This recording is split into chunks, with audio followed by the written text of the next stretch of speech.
Tem algo muito errado acontecendo no Brasil e está acontecendo bem na sua frente. Você entra no mercado com a lista na mão, confiante achando que vai repetir a compra do mês passado, e sai de lá com metade do carrinho e o dobro da indignação. O preço não sobe, ele salta, ele te desafia, ele olha para você como quem diz: tente me pagar. E o pior é a sensação de impotência. Ninguém sabe para onde correr, porque o problema não está no mercado, está no país inteiro, empurrando o custo para cima. E o discurso oficial? Esse é o mais revoltante. Dizem que a inflação está sob controle, que o país está crescendo, que a situação melhorou. Melhorou para quem? Porque para o trabalhador que tenta alimentar a família, a sensação é de que cada visita ao mercado virou uma surra. Não é frescura, não é impressão. É o Brasil ficando caro no silêncio, pelas bordas, sem pedir licença. Enquanto Brasília comemora índice de inflação com casa decimal, o povo aqui fora vive a matemática que realmente importa. O pacote que diminuiu, o preço que aumentou, o item que sumiu da lista porque não cabe mais no bolso. E tudo isso com o governo fazendo pose de que está tudo bem, o país está travado, pesado e desconectado da vida real. E quem paga essa desconexão é quem produz, quem vende e quem trabalha. Eu sou o Zé Bolha e hoje eu vou te mostrar sem rodeios como o Brasil transformou a compra do mês em artigo de luxo. Vamos começar pelo cenário que o governo gosta de apresentar. Os números oficiais mostram um país aparentemente em ordem. Segundo o IBGE, o IPCA de outubro de 2025 ficou em 0,09%, com um acumulado de 4,68% em 12 meses. No discurso, isso significa estabilidade, controle e responsabilidade fiscal. Nos gráficos, tudo parece caminhar dentro da normalidade. A mensagem é clara: o custo de vida está sob domínio, a economia segue ajustada e o brasileiro pode respirar com mais tranquilidade. Essa é a narrativa institucional, construída para transmitir confiança e reforçar a ideia de que as pressões inflacionárias ficaram para trás. Mas esse retrato não resiste a um confronto com a realidade vivida pelo trabalhador. Quando saímos do gabinete e entramos no mercado, o quadro muda completamente. A fotografia oficial perde nitidez e o DISE aparece para mostrar aquilo que o índice médio não revela. Em março desse ano, a instituição registrou que a cesta básica em São Paulo atingiu cerca de R$ 880, valor que consome mais de 50% do salário mínimo vigente, fixado em R$ 1.518.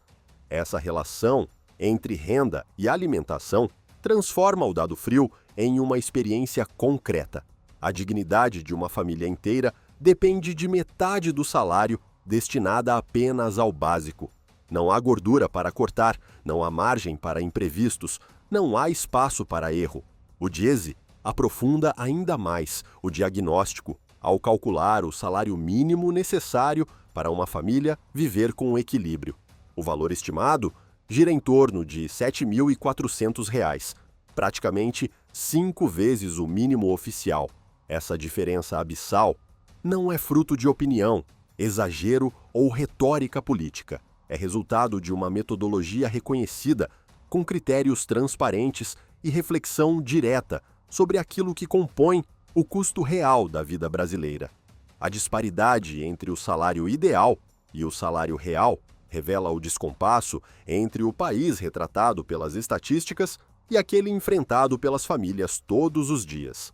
A inflação oficial se apoia em médias amplas, compostas por centenas de produtos e serviços que diluem o impacto dos itens mais pesados.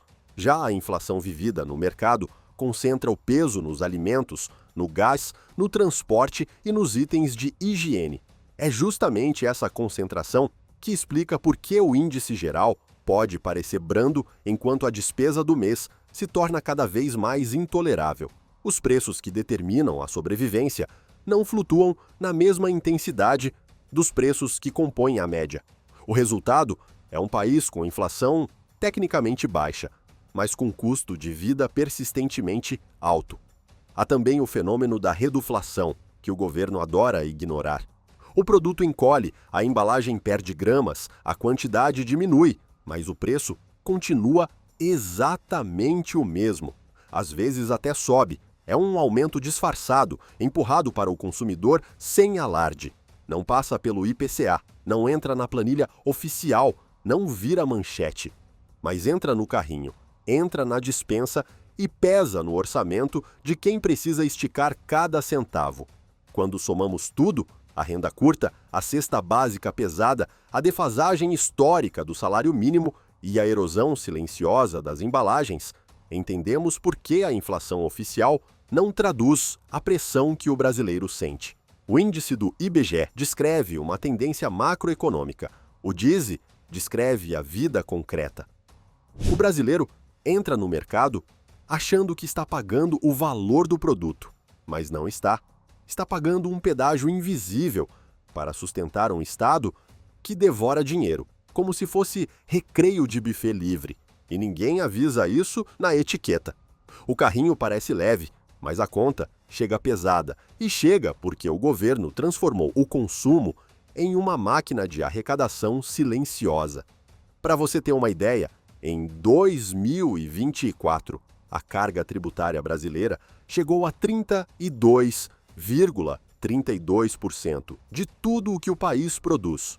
1/3 da economia indo direto para a cioca do Leviatã. Isso não é detalhe.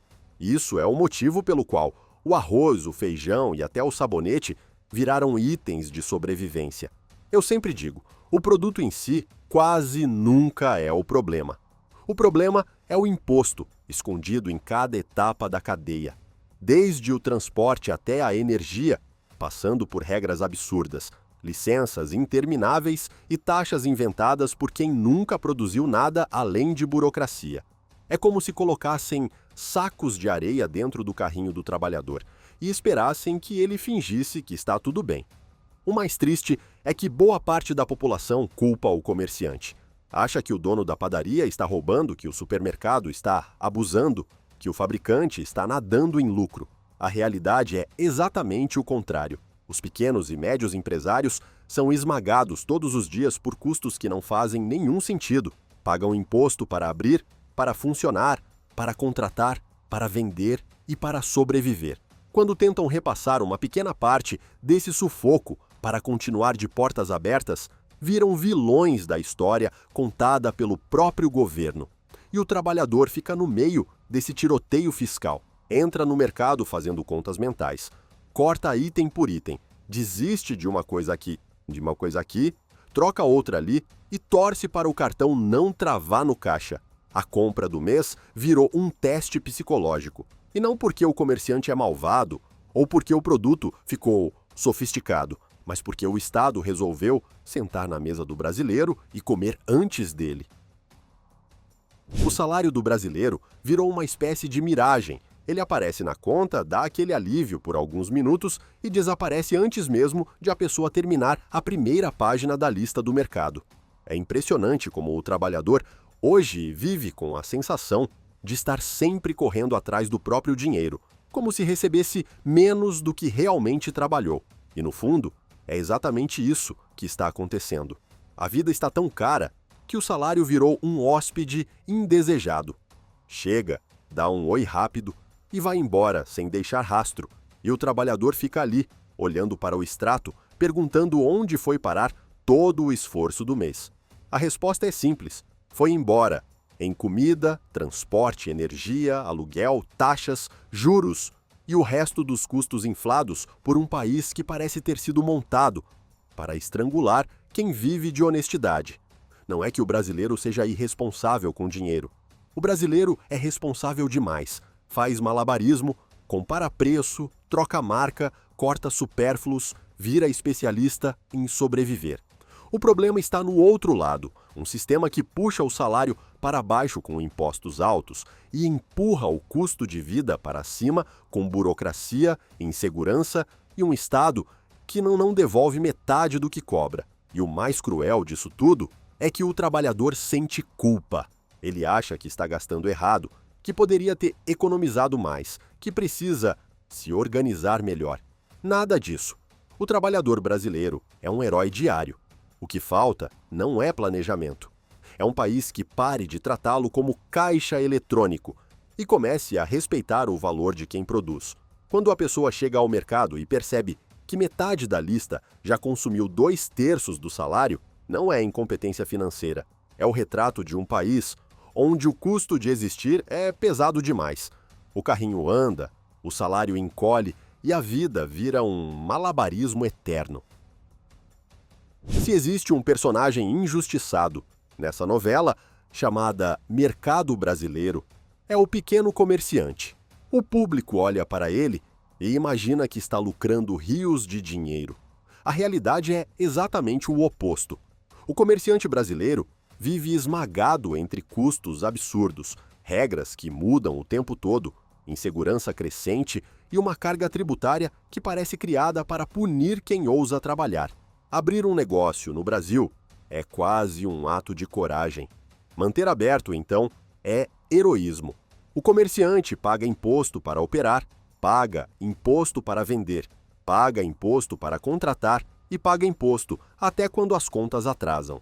E quando finalmente consegue respirar, aparece alguma nova taxa, alguma exigência, algum papel inútil que só serve para alimentar a máquina burocrática que nunca cessa. E tem mais. O custo Brasil não perdoa. Energia cara, aluguel caro, transporte caro, segurança privada, porque a pública não dá conta. Equipamentos que custam o dobro do preço por causa de impostos escondidos em cada etapa. É como se o país colocasse chumbo nos bolsos do empreendedor e depois perguntasse por que ele não consegue correr. Aí o trabalhador entra no mercado, vê o preço e acha que o comerciante está se aproveitando. Não está. Muitas vezes ele está vendendo quase no limite, ganhando menos do que deveria e torcendo para fechar o mês no 0 a 0. Não existe lucro fácil para quem empreende em um país que trata o empresário como criminoso em potencial. E não podemos ignorar a insegurança. O comerciante paga imposto para ter segurança, mas acaba tendo de bancar câmera, grade, seguro e reforço, porque a criminalidade tomou conta das cidades. Quando sofre um prejuízo, ninguém aparece para ajudar. O Estado apenas estende a mão para cobrar. A compra do mês virou um daqueles hábitos que o brasileiro continua fazendo, mas com medo. Antes, o trabalhador chegava ao mercado com a lista completa e a esperança de encher o carrinho. Hoje, entra já sabendo que não vai levar tudo. A lista diminui, o carrinho diminui, mas a conta aumenta sem pedir licença. O mais cruel é a naturalização disso. As pessoas estão aceitando que comprar comida virou exercício de sobrevivência. Trocam carne por ovo, leite por mistura, marca boa por marca suspeita. E mesmo assim, o caixa devolve um valor que não cabe no salário de ninguém. Não é falta de planejamento. É o custo de viver em um país onde impostos, insegurança e burocracia empurram tudo para cima. E do lado do comerciante, a situação é igual ou pior. Ele tenta segurar preço, negocia com o fornecedor, reduz margem. Só que enfrenta energia cara, transporte caro, criminalidade crescendo e uma lista interminável de obrigações que só existem para alimentar um Estado pesado demais. Fica impossível entregar preço justo quando o país inteiro atrapalha. Quando abastecer a despensa vira privilégio, temos a prova de que algo estruturalmente errado aconteceu. E enquanto o Brasil não enfrentar os pesos que ele mesmo colocou nos ombros de quem trabalha e de quem empreende, o carrinho do mercado continuará mais vazio do que deveria. No fundo, tudo o que vimos aqui aponta para a mesma raiz. O Brasil ficou pesado demais para quem trabalha e para quem tenta empreender. O carrinho do mercado não está vazio por acaso. Ele está vazio porque o país inteiro empurra o custo para cima e deixa o trabalhador sozinho para segurar a barra. É imposto demais, insegurança demais, burocracia demais e retorno de menos. Um país que deveria facilitar a vida do cidadão acaba criando obstáculos em cada etapa do caminho. Nada disso é normal. Não é normal ver salário sumir na metade da lista. Não é normal ver comerciante lutando para sobreviver. Não é normal tratar comida como privilégio. Quando esse tipo de coisa vira rotina, significa que algo sério está errado na estrutura, e não no bolso do trabalhador ou do empresário. Se o Brasil quiser voltar a ser um país onde a compra do mês cabe no orçamento, precisa parar de sufocar quem produz e quem consome. Precisa reduzir peso, cortar desperdício, enfrentar a violência e parar de tratar o cidadão como fonte infinita de arrecadação. Enquanto isso não acontecer, o carrinho continua leve, mas não por escolha. Se este vídeo fez sentido para você, inscreva-se no canal, deixe o seu joinha e conte nos comentários como está a sua realidade. Quero ouvir a sua voz.